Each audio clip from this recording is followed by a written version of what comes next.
This weekend marked the start of the NBA's Saturday Showcase games. Yeah, you know, big stars, big matchups featuring the two teams that preseason everyone said were just an ironclad lock to make the 2018 Finals. Except a funny thing happened. Neither of those ironclad teams won. We can start out west, where the Rockets left out early and held on late. And yes, you can absolutely note Steph and Clay looked uncharacteristically off. And it was the end of a long road trip for Golden State. And the Rockets won without Trevor Ariza, by the way. Now, when after the game, Houston's Clint Capella said, quote, "We are the better team," that was certainly a bridge too far. The Warriors still the clear favorites to win the title again this year, but they also clearly do have at least some sort of challenger in Houston, and that is more interesting than all those preseason projections claimed. As for the other side of the coin, yikes. The Cavaliers look absolutely helpless in giving up 148 points to the Thunder. It was so bad that both Enes Kanter and ex-Cavs coach David Blatt began trolling Cleveland. Here was Kanter. Nice little strive for greatness hashtag there. Blatt was all the way in Turkey coaching an all-star game. That didn't stop him from saying he hoped his team, quote, wouldn't give up as many points as the Cavs gave up last night. Now, that quip was undermined a few hours later when Blatt's team did in fact give up 151 points. But still, it's noticeable that the Cavs seem such easy targets. And there's been a lot of how did we get here hand-wringing over in Cleveland, but the path seems pretty simple. Dan Gilbert decided to part ways with GM David Griffin, the guy who had kept the peace between LeBron and Kyrie for at least the last couple years. Just weeks later, Kyrie makes his trade request. And not only do Gilbert and new GM Koby Altman decide to honor it, something I'm going to keep noting, they didn't have to do.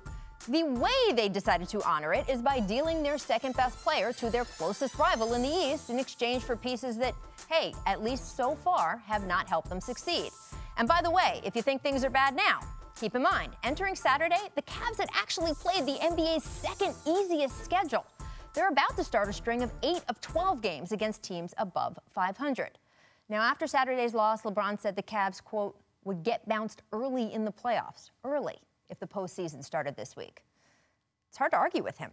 Now, a lot can happen between now and June, but Warriors-Cavs Part 4, suddenly feeling very far away.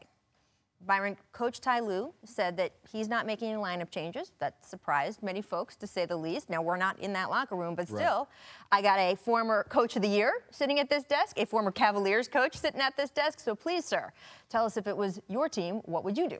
Well, after going 3-9, in your last 12 games, I think you have to make some type of adjustment as far as lineup changes. Maybe the roles that the guys are coming off the bench might have to change a little bit. But I think you also have to make some of those changes just to let the guys know that you're not happy with what's going on. And you're not going to just sit there and just let this continue to go the way it's going. So me as a coach, and I love Ty. I think Ty's a great coach and a great person.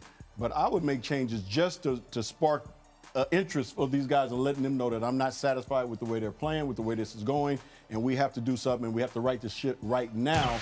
We can't wait till March, April, and say, okay, now let's turn on that light switch and start playing basketball because now we want to win a championship.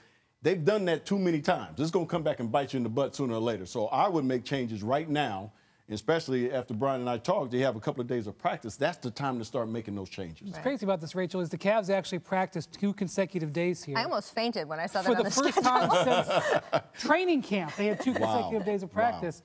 Right now, Byron, their starting lineup is untenable defensively.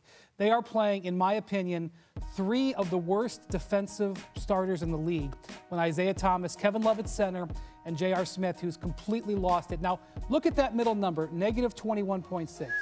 What that means is per 100 possessions, they're getting outscored by 6.6 points. But let me put this more in layman's terms. With this starting lineup that they've been using, they essentially are like spotting the other team 12 or 15 points right out of the gate. It would be like being in a race and starting, 10 yards behind.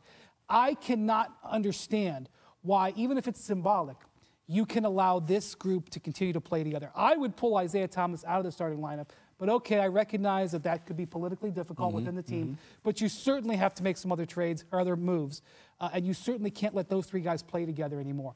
Nobody would look at this, whether you're a basketball savant or you're a newbie, and agree that you could keep that lineup together.